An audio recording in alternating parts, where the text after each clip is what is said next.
here at CES 2025, and we're with Ben, one of the co-founders of Lightship RV, and this is the Cosmos Edition AE1. Yeah, AE stands for Aero Electric. Oh, nice. Yeah. Very good. Rather than EV1, which is kind of overused. Indeed. We're going to have a look around the outside, the inside, and we're also going to see the activation of this amazing electrically assisted RV. Is that what? How would you pronounce? How would you? It's an all-electric RV. Perfect. Yeah. And not just designed to be towed by an electric vehicle, but that's its main intent. It's a key use for it. It can be. Yeah. But it can be towed by anything. Traditional truck is fine too. Perfect. What I'm going to do is get Ben to walk around the outside as we wait for the activation timing. So Ben, let's start maybe at the tow hitch up at the front and talk about the aero and all that. You know more than I do, so. Yeah. Perfect. No, I am going to spin the camera. Yeah, thank you. All right, Derek. Well, front to back here. First off, I mean, what the whole product is it's our first flagship product, first and flagship product. Lightship is America's first all-electric RV manufacturer, and we build towable RVs. Towables are hugely popular in the U.S. because the Americans have a love affair with the pickup truck. But also that nomadic lifestyle, being out on the road, being able to stop wherever you want. When you started, Ben, I think, was it food trucks? Did I see somewhere? Yeah. Okay. Yeah, okay. Smiling with the recognition. Yeah. And it came from there then, is that correct? Yeah, basically. One thing turns into another, and I was a battery engineer at Tesla for about 5 years. My co-founder, Toby, led the finance team there through a lot of the Model S era, and we came together over that shared heritage. Nice. I had a pet project while I was still at Tesla where the idea was to electrify all of the food trucks in the Bay Area, because I would eat at one of a rotating circuit of food trucks that came to the headquarters. Could not stand yelling over a generator to put in my order every day, and the irony of having batteries, power walls inside of the HQ. Yeah, but you're screaming over this generator. It's so interesting you said that, because where I'm from in South County Dublin, they asked for submissions for their local development plan for the next 5 years. Mm-hmm. And to your point, food trucks, ice cream trucks, all in this scenic area of South County Dublin, but spewing out pollution. And my proposal to the local authority was put in outlets, so at least they can run off electricity. So I'm not saying we've got this shared passion, but we're definitely on the same wavelength. And on the back of that, with your co-founder, we got to Lightship. Yeah, exactly. One other interesting thing on this point that you're making about these small gas engines is that I think, at least in California, I think maybe in New York as well, a number of states are intending to ban these high pollution small gas engines. So leaf blowers, chainsaws, all of this kind of stuff, because there's no filter. It's straight burning gas. Right. Petrol, as we'd say in Europe. Yeah. So the world is changing there. But yeah, basically what happened is I got into conversation with people about the food trucks, and then RVs would come up in conversation. Because of similar volume and shape and size. Yeah, similar needs too to power a bunch of residential appliances on board a vehicle, and thus the idea for Lightship was born. I really got sort of fully committed to it the first summer of COVID. Okay. So 2020. Yep. I left Tesla. I rented a 30-foot motorhome, Winnebago, and did a 6,000-mile road trip of the West. Met a bunch of other RVers on the road, and I just really, I kind of like got into the lifestyle of it, and was also, it was so apparent to me then, and even more now, how great the opportunity and the experience of going RVing is, to go from propane cans, gas generators, 12-volt car batteries that leave you dead in the wilderness with no furnace running, to a single, clean, kind of seamless power experience that EV technology can enable, especially in concert with a large solar system, which the whole roof is blanketed in. And so I was convinced and compelled, and Toby and I met shortly thereafter and got to work. So that's kind of the backstory. And we're about an 80-person company. We've been working very hard for the last few years to to first prototype and now actually begin production. This is one of our first 4 production grade units that we've built. The product is AE1, the Aero Electric One. It's a 26-foot long, kind of family-sized travel trailer, and like you mentioned, it has a pretty novel aspect to it in being a self-propelling trailer. We call this the Trek Drive system. What it consists of is the EV battery pack and then a motor. We put a drive unit on board, and we use that drive unit to self-propel the trailer. The trailer is thus helping the truck pull it, and so the truck doesn't feel the weight or the load of the trailer. The range isn't affected. Yeah, especially if it's an EV truck. Most EV trucks go from 300 miles of range to 100 or maybe 125 miles if you're towing a big load like a travel trailer behind you. And so through the combination of great aerodynamics and this Trek Drive propulsion system, we can get you back to almost no range loss on the truck, which I think is a key enabler of a satisfying long distance EV road trip. So lots of aero features you can see. Did you call this the back or the front? This is the front. So you hitch up to the truck right there. This is the ball hitch. Perfect. Right behind it is, interestingly, a force sensor. So we have a custom force sensor as part of the Trek Drive system. So when it's being pulled, it understands it needs to assist slightly, and when it's slowing down, when it's being pushed against, it needs to know that not to keep pushing the truck. That's exactly right. Or slowing down. Perfectly said. What's nice is that whenever the trailer or the truck is attempting to slow down, or maybe you're descending a grade, you'll measure not a tension force, but a compressive force between truck and trailer. And so the motor at that point knows to go into regen, begin refilling the battery, and keep the trailer floating on the hitch. I totally forgot about regen as well. Excellent. Yeah. Okay. So now the tail doesn't wag the dog because the trailer floats. If you're ascending an incline, it's going to take a lot more energy rather than an actual flash. But the reverse of that is then you're not going to get a lot. You're going to get a bit back, but there will be regenerative energy taken back into the battery on the way back down that incline, on the decline. Right. Yeah, that's how it works. Yeah. No, it's cool stuff. This whole area we call the Aero Hub. So it's there for aerodynamics because you want to fill the void between the truck and the trailer to keep the air flowing cleanly from truck to trailer. This is also a great storage zone for a lot of our electronics. Obviously not propane cans. But traditionally would have been in there. Yep. They would have gone in the Frontier. Now it's electronics, a power zone, and then actually our HVAC system. We have an automotive style heat pump system, a split heat pump system. The loud bits of that, like the compressor, the fans, are on the tongue, which keeps the cabin nice and quiet. And anybody who's used a big grid plug-in air conditioner that's typically built into the roof of a caravan knows that you're screaming over the roar of this thing. So to go to this quiet, efficient system is great. 2 questions. Is the truck that's towing it, because this is what I would see in my head, it's set up for a truck with a bed, so that the bed then flows in and flows up this. If it's a full SUV, can this be up higher, or are you going to restrict the actual visibility out of the glass? You would still keep it all the way down. We've certainly tested and simulated with both types of tow vehicle, truck or SUV. The difference is marginal, believe it or not. When it's an SUV, the wind still tends to collect downwards towards the center of the vehicle, and so it will catch the tongue box and reattach. Because when you're driving, again, I'm just thinking on the fly here, this is going to be activated, so it's going to be lower. Yeah, so this is, I don't know if we mentioned this earlier, this is called the camp mode, where the top of the vehicle, the canopy, is all the way up, and so you get a great spacious camping experience and living space. And is it road mode? Yeah, and then road mode is when this canopy drops down 3 feet. Perfect. Now it's about the same height as the truck. It looks like a bullet shape. Unbelievably, it's about as drag efficient as a Model 3 going down the road. 0.21, 0.22? Well, you're talking about the coefficient of drag. It's actually better than that because the frontal area is larger. The total consumption that it adds to the truck is equivalent to that of a Model 3 going down the road. So it's about a little bit less than 250 watt hours per mile. consumption. We're going to hopefully see the activation. Yeah, we'll show you that. So you've got your North American charging standard. Here's your power hub.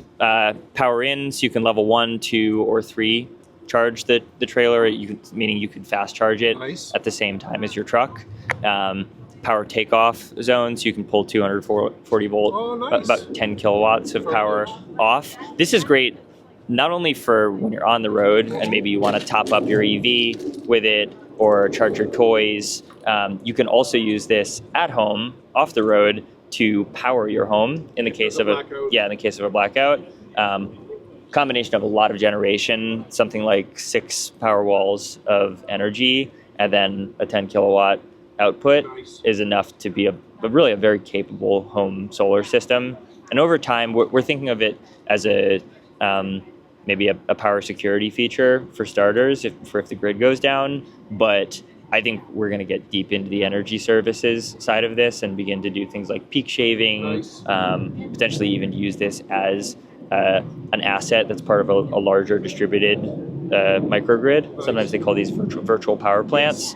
And the idea is that what is oftentimes or traditionally a pretty low value asset when it's off the road will become a highly utilized, high value asset. Yes. The Caravan, that is, and hopefully save you some money on your power bill. Nice. So instead of maybe buying a power wall or power walls, you could have this and have the RV capability of both. Yeah, we joked that this is it's like a Trojan horse for a very capable home solar system. Nice. But logo, the double star. Double star? Yeah, the double star. So the name Lightship comes from a boat that I used to see in the harbor growing up. I grew up on an island on the east coast of the States, and this boat was called the Nantucket Lightship.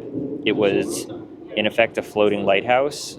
So this is a lesser-known part of maritime history, where there were these floating lighthouses that would stay on anchor and provide safe passage for big ships as they would come into shore. There would have been a landmass for them to construct something so they actually just had a floating installation. Typically they would sit in dangerous waters, like shoals, for instance, that the big ships needed to avoid so as not to run aground.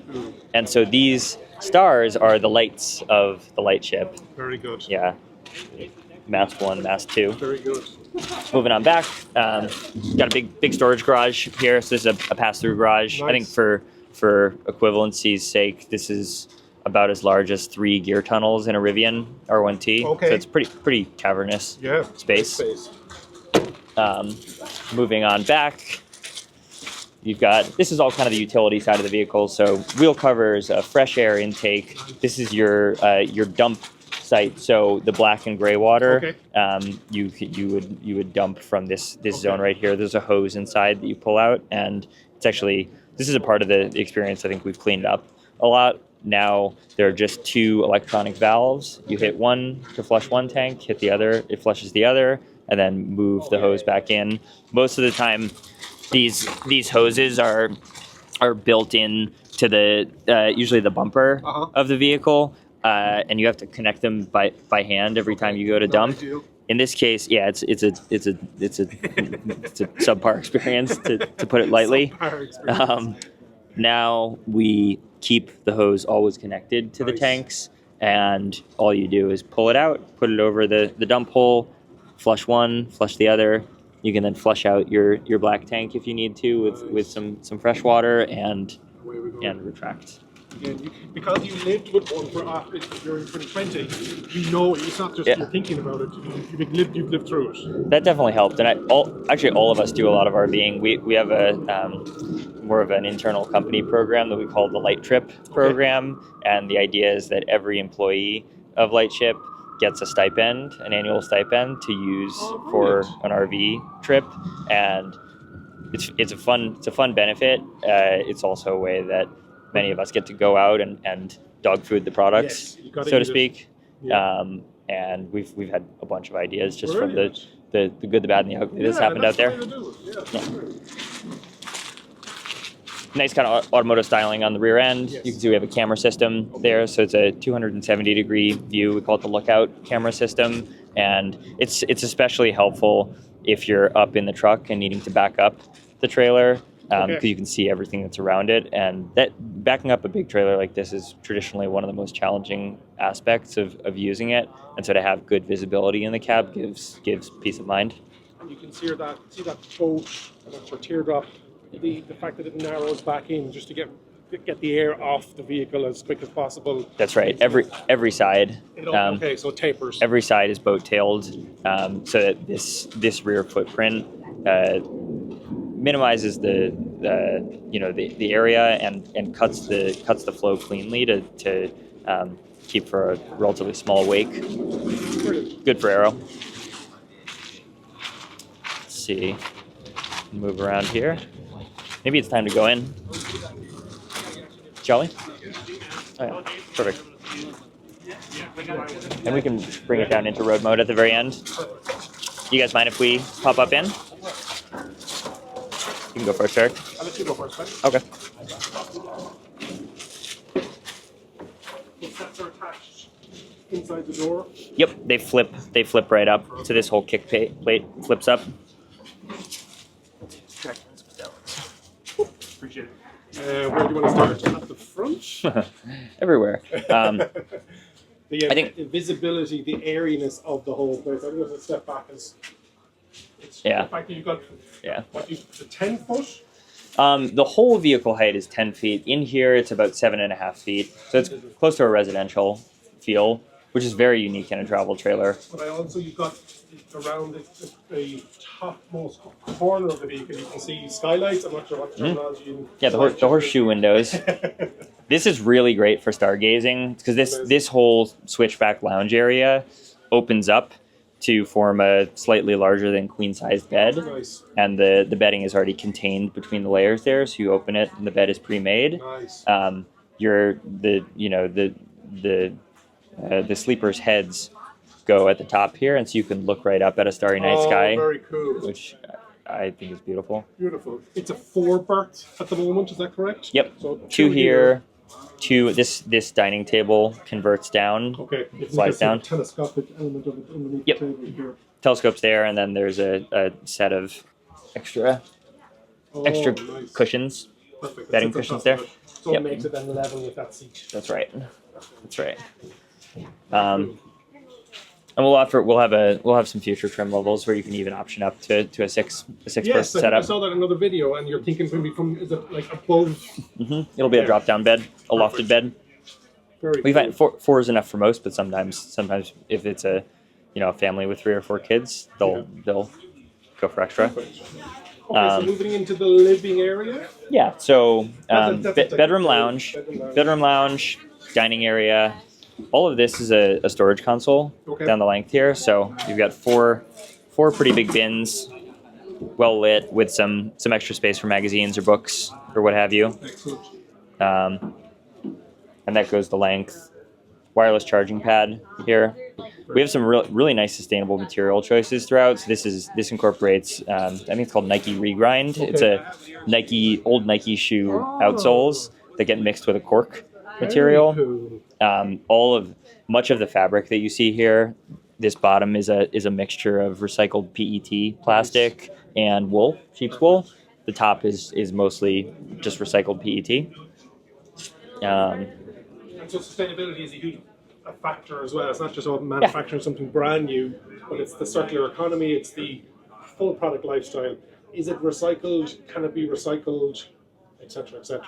It matters, and I think it's especially our design team has been really good about sort of championing this idea of sustainability front and center. That what I've learned a lot from them is that really beautiful materials can also be recrafted or sustainably sourced in some way, and I think especially with a flagship product like this, we want to wear our values on our sleeves and put it front and center.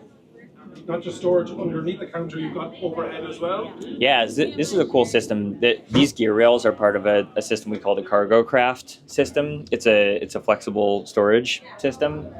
What you can do with the gear rails is stack up a whole set of accessories, including storage bins. Nice. For instance, if you're going out for a longer time, or maybe you're a larger family and you need some extra storage, great. You've got those. You can trade the window space for more storage. Or if you're going out for maybe shorter periods, but it's an adventure trip, then I can imagine people will put their gear up there. So snowboards or fishing poles or very good. So it skis. could be a holder rather than an actual like a cabinet style. Yeah. It could be custom made to hold longer, as you said, skateboards, snowboards, surfboards, all of the boards. Kayaks. You can actually fit a two-person kayak up there, that's probably the biggest. We'll do some accelerators that go cross vehicle as well. You've got the height as well that you can play with. Yeah, we have one accessory in planning that'll be a partition screen, like a privacy screen, and it'll go cross vehicle between the two rails. And it'll separate bedroom bed area one versus bed from area living two. space. Yep. Or living space. Yep. Did I see that there's a barn door option on the doorway? Because I can see a second door down here. Did I see in some video that this popped out, hinged up? Yes, our original prototype had a Dutch door on the bottom, and then sort of a flip-up door up top. Really cool. It was really cool for shows. It was kind of impractical for day-to-day use, so we've gone to a horizontal swinging door, and the tracks that you see here are what allow the top piece of the door to telescope into the bottom piece, while keeping it feeling traditional. Nice. What I like is the fact that there is really the fit, the feel, the quality. You haven't gone for just lightweight. Not in some areas, lightweight has been sort of the primary objective, but this idea of building to last and having it feel like a well-built product is pretty important too. So yeah, these are all aluminum panes, for instance. We still try to do some lightweighting, for instance, with the patterns. Yes. So this waffle shape gives both visual and literal lightness to the parts. Perfect. So into the kitchen area then. Yep. I commented yesterday on the curved sink. That's good, isn't it? And the paneling in front of it as well. Lovely touch. You're not going to get that standard off the shelf. You know, Derek, I really appreciate that you appreciate that, because we consternated over little details like that. We could have just done a rectangular sink, but you would have lost a couple inches of width in it, and I really wanted to be able to put a dinner plate down into it, and so it needed to be this way. Oh, I noticed it. I appreciate the design and the engineering that went into it. Thanks. This will be for your trash down low, and you see the backside of one of the actuators that drives the canopy up and down. Down there, very cool. Interesting, isn't it? And then we've got drawers. Yep, whole bunch of storage. This is kind of a pantry area. Nice. Some more spice area. Utensils. Yep, your tools, or maybe people will put olive oil bottles there. Yeah, exactly. So I think this is known as a 3-point galley layout. So you have your stove, your fridge freezer setup, and then sink in the third point. Triangle, that's what they're saying in kitchen terms. Exactly right. Induction hob, again, we've no propane on board. Yeah, every appliance happily has to be electric, and they work beautifully. This is a combined convection oven microwave, so you could use it to bake your goods as well. Good sized fridge and freezer setup right there. Nice. This is a fun surprise. Oh, dishwasher. Six setting dishwasher. I did not see that yesterday. I didn't open all the panels. Yeah, it's really convenient. It actually saves water over hand washing your dishes. And yeah, I'm happy about that one. Some of the windows have blinds built in, and then on the other end it's more of a roller. That's just because of the curve. Okay. So yeah, because the front windows are curved. Those are a roll fabric, and then these are typical pull blinds. Actually, blind and bug screen. Okay, so the screen and blinds rotate. One interesting thing about the windows, because some people rightly think about if those windows are down low when the canopy is down in the road mode, you have to think about road debris, for chips or scratches. What we've done is all of the front windows there are a formed polycarbonate material, so sort of like an aircraft windshield, and we put a hard coat over them, which is a scratch-resistant coating. So there you're going to be impact-resistant to a stone flying up from the road. On the side here, we use it's a flat pane, so we use an automotive safety glass. Nice. It's a It's a laminated glass like you'd have in a windshield. Okay, so if there is a chip, it stars rather than shatters. Right, it won't shatter. Sorry, yes, that's exactly it. Yeah. Yep. And then we've got restroom. Yeah, yeah. So the last zone of the AE1 is our bathroom. Very nicely appointed little bathroom. We have some dry storage, wet storage, full bleed mirror with a a ring light surround. Nice ambient lighting. More of the sustainable material story. There's a lot of recaptured plastics incorporated into the countertops. Nice. Some of these are post-consumer waste or ocean waste, things like that. If you've got to charge your phone on the toilet, you've got to or your shaver. Of course the outlets are always on because the power system is always live. Yes. So you could be in the middle of nowhere with that shaver, or maybe blow dryer. And then shower in the area that you're in. Oh, nice. Yep. Storage vanity. And I'm in the shower zone. So it's a dry bath setup, meaning I can pull down a curtain. You can see that the area around the bottom is drained along the edge of the actual floor. Correct. The channel is a drain, and this is where you'd store the wand, and then for use, put it up here. We've had, of course, the center section isn't enough for an NBA player. Yes. I had a 6'5" guy in here yesterday, and he was like, "Yeah, No this problem. still works." Frosted glass on either side here. Yep. For privacy. Yep, that's right. Cool. And that's about it. Thank you, It's Ben, for your time. actually maybe the last thing that's interesting for you and folks watching. Oh, you know what? Our Atlas tablet is outside. You'll see it at the end. We have a fully built infotainment system that we call Atlas. This is something that we have developed much of the software and pretty much all of the electronics in the vehicle for. And so you can do lights, your air conditioning system. It turns out the whole seat back is a vent for the AC, so the air just comes up in a curtain of cool or warm air. And in short, monitor and control everything that's going on board, including the lift lower function from that single tablet interface. You'd also bring it up to the truck while you're in transit. Okay, yeah. So You doesn't have to live in here. Yep. So you can watch your cameras. In the roof, sensors, smoke sensor, heat sensor. Smoke, and then this one is actually, let's see if I can kick it on. This is a vent, an exhaust fan. Here, kick up there. Oh yeah. And you've got two of those, one here, one in the bathroom. Oh, nice. That's your smoke up here. Yeah, that's your smoke and CO. Very good. Thank you, Ben. We're going to have a look at the activation now, I think, from outside. All right. We're going to pause, right? So prepping it is seats. You can see where he's actually putting the steps in. We're just moving these stands around the actual outside of it. And we're going to activate it down now. It's all on the Atlas tablet that he has there. And we're going to see what it looks like on the ground. Drops by 3 feet, as he said.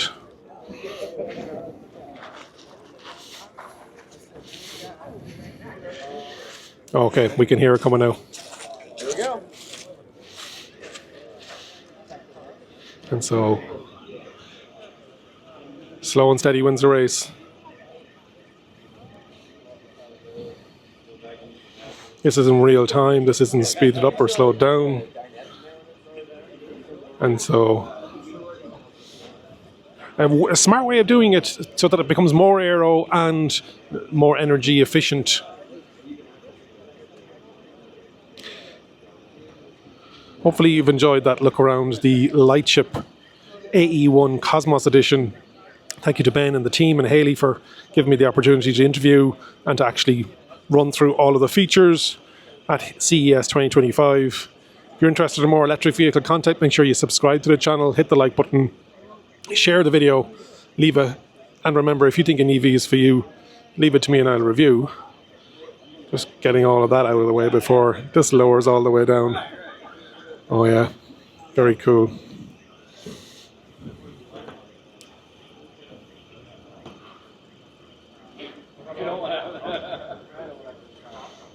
It actually didn't take that long. And it's covered in solar, as Ben was saying already, so there is an element of between regenerative braking and solar generation. Very stealthy, very cool on the road. I love this in the green as well. British Racing green.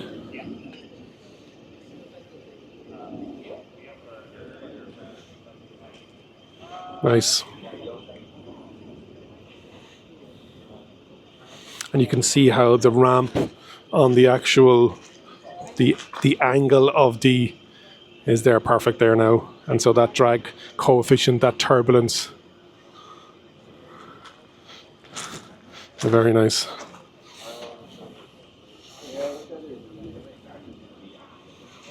So that is the Lightship AE1 Cosmos.